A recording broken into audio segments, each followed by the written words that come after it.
Bide honetan ikusiko dugu zelan kalkulatzen den. Bi puntuetatik igarotzen den zuzenaren ekuazioa. Moten badizkigute bi puntu horiek, A eta B horiek, zelan kalkulatu zuzen horren ekuazioa. Gogoratu, zuzen baten ekuazioa idazteko behar duguna. Puntu bat, bi ditugu, A edo B, bietariko bat, eta zuzen horren norabidea adierazten duen vektore bat. Kasu honetan, hori dago, AB vektorea edo BA vektorea izango zala horren norabide vektore bat. Gogoratu, AB vektorea ateratzen dugula bekena eginez, minus bat ken bi minus iru, bi ken minus bat iru, eta bat ken 0 bat. Hau da vektorea eta puntua nahi duzuena, adibidez, A puntuarekin, bi minus bat 0, aldu guz idatzi ekuazioak, edozen ekuazio mota.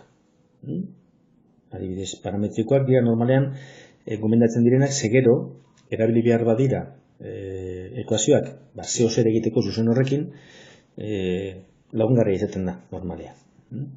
Orduan, izango da, x berdin puntua gehi t aldiz vektorea, ken iru t, y berdin puntua minus bat gehi vektorea bider t, eta z berdin puntua 0, ez dugu ipintzen, gehi t bider bat, gehi t. Hau dira zuzen horren ekuazio parametrikoak.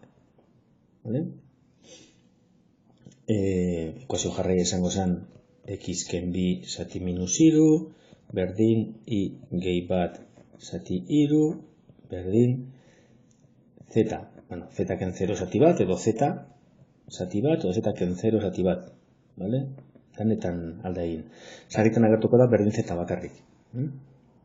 Zuk ekuazio jarraian olako itxurarekin agertzen bada, adibidez berdin z, egin behar duguna da, osatu eta idatzi z ken zeo zer, zati zeo zer, eta emaitza bat izan, beraz, ken 0 zati bat ingo genuke. Listo.